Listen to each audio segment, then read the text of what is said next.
Américo, fica por aí, a gente vai conversar agora direto com o nosso correspondente, o repórter Michel Gavendo, fala com a gente direto de Israel, relatando os últimos momentos do conflito. Michel, boa tarde para você por aí. Boa Michel, tarde. já nos ouve? Já nos ouve. Eu estou sem sua Sim. imagem aqui, não sei ainda se é uma dificuldade de conexão, Michel. Agora sim tenho sua imagem. Relata para a gente a situação de momento por aí, como jornalista, como alguém que vive em território israelense e compartilha de todas as preocupações que a gente vem relatando aqui nas últimas entrevistas que a gente fez. Bem-vindo. Obrigado, Isabel. Olá a todos. Agora, houve um certo intervalo nos ataques do Irã contra Israel, desde a madrugada deste sábado, 5 da manhã, final da noite aí no Brasil, quando foi o último ataque significativo com mísseis, as sirenes foram acionadas. Depois disso, segundo o Exército, houve mais uma tentativa do Irã de lançar drones, né, aviões não tripulados com bombas contra o território israelense. Eles teriam sido destruídos, interceptados ainda no ar, em cima do espaço aéreo da Jordânia e da Síria, segundo as informações divulgadas por Israel. Israel agora decretou novas regras de censura, a censura militar, desde o início da operação contra o Irã, na madrugada de quinta-feira. Israel, as autoridades pedem para a população e para a imprensa não divulgar os locais de queda de mísseis iranianos. E agora, hoje, agora há pouco, foi divulgada mais orientações ou mais regras para a imprensa e para a população, principalmente para que não se divulgue locais de concentração de tropas, de armamentos, de unidades de defesa aérea, das baterias do Iron Dome. Segundo o governo israelense, isso pode ajudar o Irã a calibrar a mira nos próximos ataques. Isso porque são esperados, sim, novos ataques. A Força Aérea Israelense também divulgou agora há pouco que continua bombardeando alvos no Irã. Segundo os militares de Israel, da Força Aérea, o espaço aéreo iraniano está praticamente sem defesa. Eles alegam que as últimas operações conseguiram destruir quase toda a defesa, as capacidades de defesas aéreas do Irã, e que agora os caças israelenses e outros aviões espiões também, têm liberdade quase total para atuar no espaço aéreo iraniano, inclusive na capital Teherã, que foi bombardeada também neste sábado. Essas regras da censura militar, elas se aplicam aqui também. Atrás de mim, a gente vê ali onde está aquela fita, onde está essa mesa, até aqui, agora as autoridades de Israel permitem a entrada da imprensa e a entrada de também curiosos, porque aqui é um dos prédios atingidos no bombardeio de ontem, aqui na região central de Tel Aviv, na região, no coração de Tel Aviv, muito próximo também de instituições sensíveis do governo também. Então, a partir de agora, Israel apertando as regras de divulgação dos locais onde foram interceptados e onde caíram mísseis iranianos e onde também caíram os destroços dos interceptadores.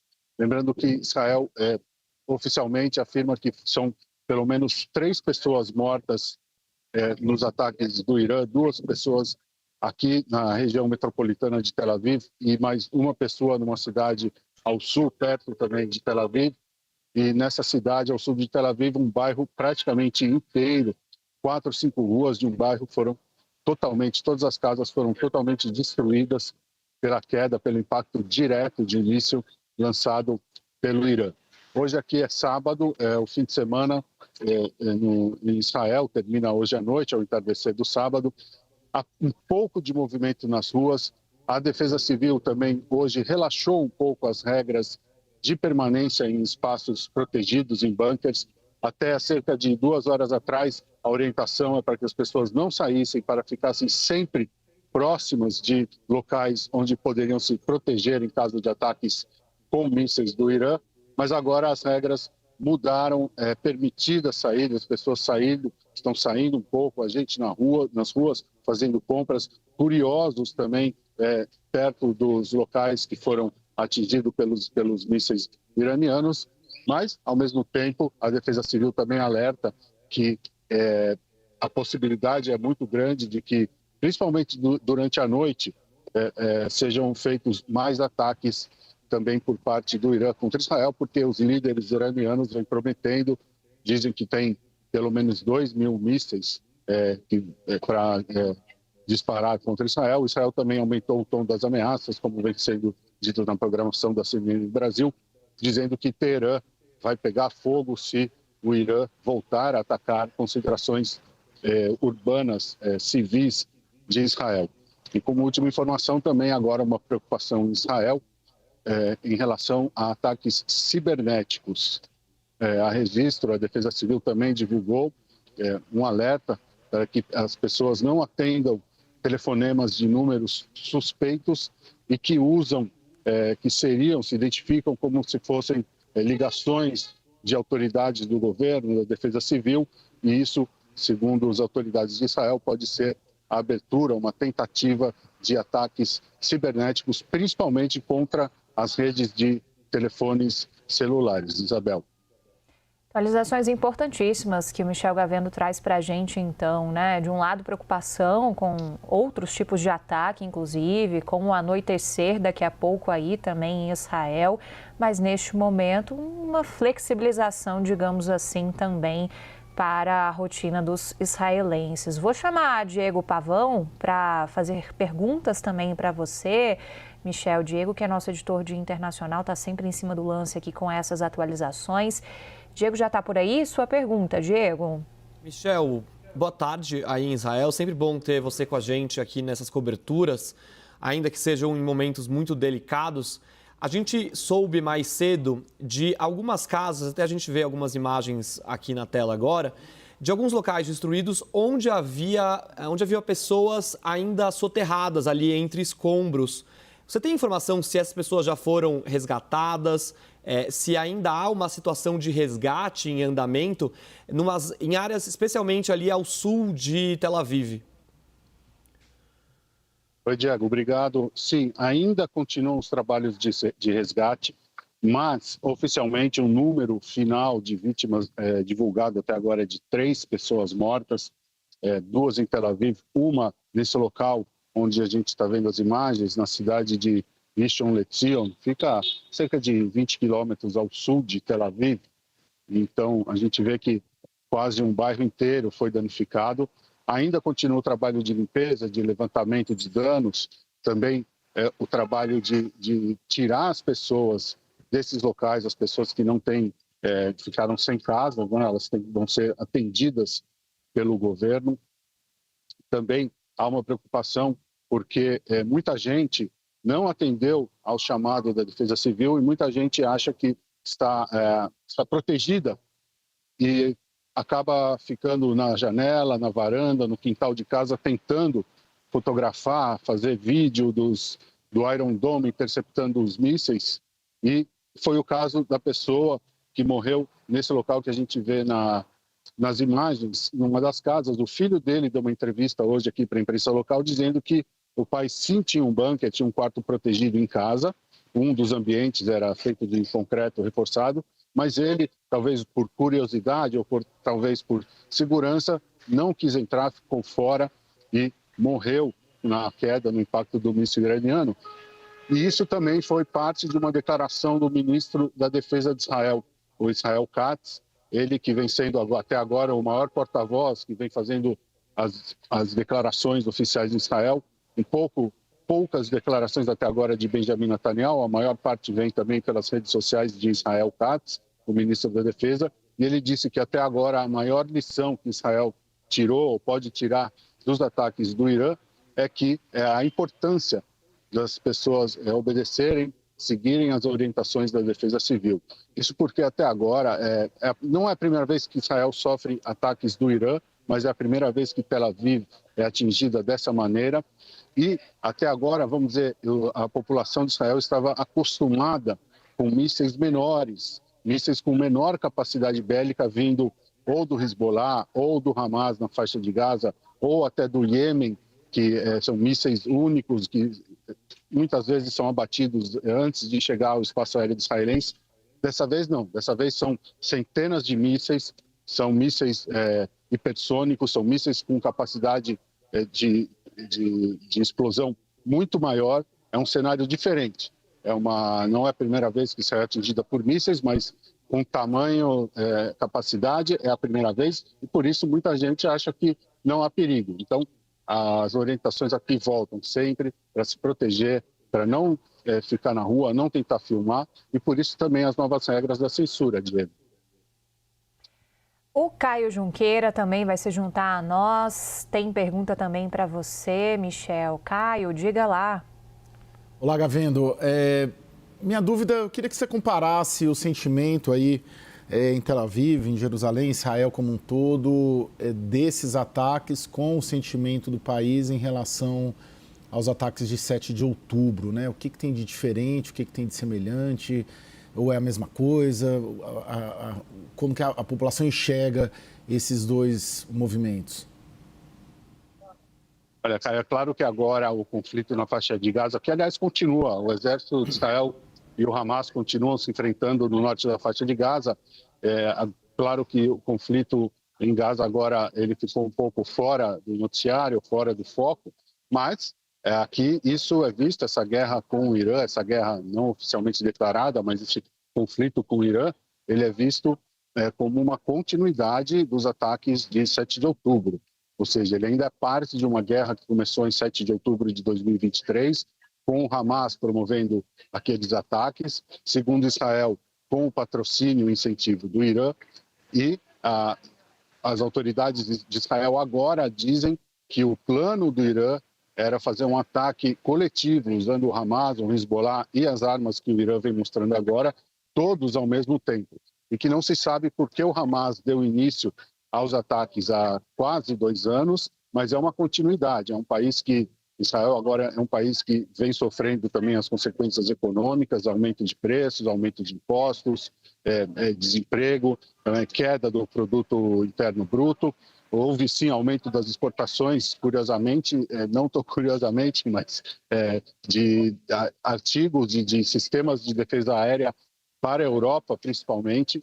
Mas é um país que vem sofrendo, a população é cansada. Pense que algumas pessoas fazem o serviço militar de reserva até os 40, 45 anos de idade, e tem algumas pessoas, alguns soldados e alguns soldados mulheres também, que fazem a reserva, já estão há mais de 300 dias fazendo a reserva. E essas pessoas precisam deixar suas casas, seus empregos e combater, muitas vezes sendo soldados de combate. Isso tem um custo muito alto também para a sociedade e também para o governo, porque o governo precisa bancar, precisa pagar todas essas pessoas, precisa pagar os custos de uma guerra, e guerras custam caro.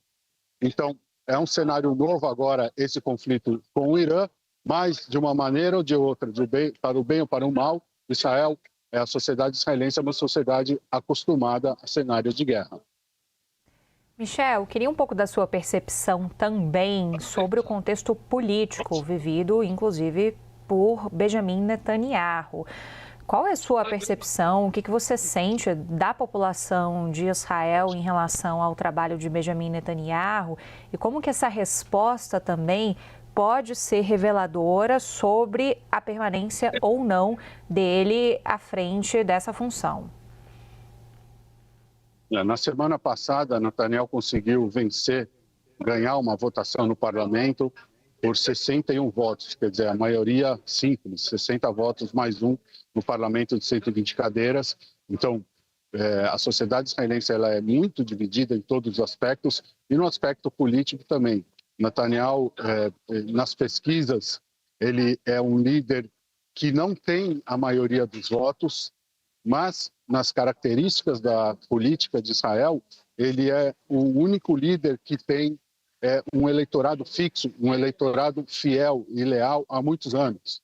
Então, não existe um outro líder na oposição com capacidade suficiente, mesmo que muitas pesquisas mostrem a capacidade da oposição de vencer, de trocar o governo de direita, extrema-direita, por um governo mais ao centro, mais à esquerda, não existe um líder uma pessoa com características de líder militar, de líder econômico, capaz de mobilizar um eleitorado. Então, as pesquisas mostram um empate.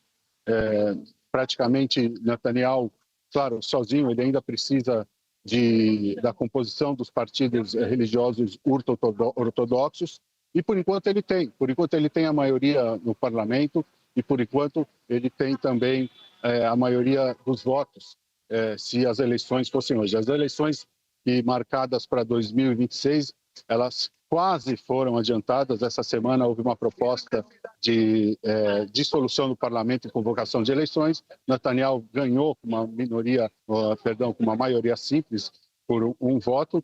E agora, nessa campanha, até agora ele não apareceu, mas em toda a guerra, desde outubro de 2023, ele vem se apresentando como um líder que vem sendo capaz de diminuir as capacidades bélicas do Hezbollah, de afastar algumas das ameaças contra Israel. E sim, essa guerra, esse conflito agora com o Irã é a prova de fogo, porque há 20 anos que Netanyahu, que se apresenta como o senhor segurança nas eleições, e usando o Irã como uma espécie de cabo eleitoral, dizendo que o Irã é a maior ameaça contra Israel e que ele não vai permitir que o Irã ameace o país dos judeus e que o Irã obtenha armas nucleares. Então, é claro que esse conflito, quando ele terminar, ou pelo menos quando se esclarecerem, ficar mais claro o que está acontecendo no terreno dos dois lados, para onde esse conflito vai ser levado nos próximos dias, dependendo das ações do Irã e também de Israel, isso também, claro, vai determinar muito o futuro político de Benjamin Netanyahu. Ô Gavendo, pegando justamente essa questão política interna aí de Israel, o parlamento, né, Knesset, né, acho que a pronúncia é exatamente essa, tem 120 cadeiras, ele conseguiu se salvar ali por um voto, né? De algum modo, a evolução desse conflito com o Irã pode levar a perder essa maioria ou mesmo ampliar? A gente sabe que tem uma pressão ali dos ultra-ortodoxos contra uma escalada de conflitos, justamente porque eles não querem que seus filhos sejam convocados, e ele está ali convocando muita gente para o serviço militar. A depender da evolução desse conflito, essa maioria pode ser reduzida e ele perder mesmo ali esse apoio muito sensível, né? Muito curto ali que ele tem, com um voto a mais para conseguir se manter no cargo. Sem dúvida, é um cenário possível, um cenário até provável, mas não enquanto o conflito estiver no auge, ou enquanto Israel estiver agindo no Irã e o Irã continuar bombardeando Israel. Porque nesses momentos, isso também é uma característica da sociedade de Israel e da política de Israel, em que oposição e governo se unem nesses momentos que são considerados crises nacionais. Há um consenso, mesmo entre os políticos da esquerda e os políticos da direita, de que o Irã é uma ameaça. Na política israelense e no conceito coletivo de Israel, o Irã é sim uma ameaça, devido às palavras mesmo, das declarações iranianas, as próprias intenções declaradas do governo do Irã, a forma como o Irã se relaciona a Israel, chamando o país de entidade sionista ou de um pequeno Satã, né, que seria apenas um fantoche do grande Satã, que seria os Estados Unidos, e a ideologia jihadista, ou a ideologia xiita iraniana, que prega assim a destruição do Estado de Israel. Então, enquanto houver um conflito, enquanto o conflito estiver numa intensidade alta, provavelmente o parlamento mantém o governo e isso gera, claro, todos os comentários de que Netanyahu provoca a guerra para poder se manter no governo. É uma declaração um pouco controversa, um pouco difícil, porque dificilmente ele, por mais forte politicamente que ele seja e por mais conexões que ele tenha ao redor do mundo e seja respeitado, conhecido e amigo de líderes ao redor do mundo, dificilmente ele sozinho ele tem capacidade de provocar uma guerra e de manter uma guerra. Agora, Netanyahu também tem as suas fraquezas, ele tem os seus pontos fracos, um deles é esse que você citou, Caio, da convocação dos ultra-ortodoxos, e esse é o ponto central, né? A gente imagina que uma questão interna de Israel, a convocação de judeus religiosos, é que pode determinar o futuro de um conflito no Oriente Médio que já dura 2 anos e que tem capacidade de se expandir, se tornar um conflito fora ainda maior e fora dos limites aqui da região. Michel Gavendo, Caio Junqueira, também Diego Pavão, vão seguir por aqui nessa cobertura especial, acionados a qualquer momento, principalmente você, Gavendo, fala com a gente ao vivo direto de Israel. Muito obrigada por enquanto.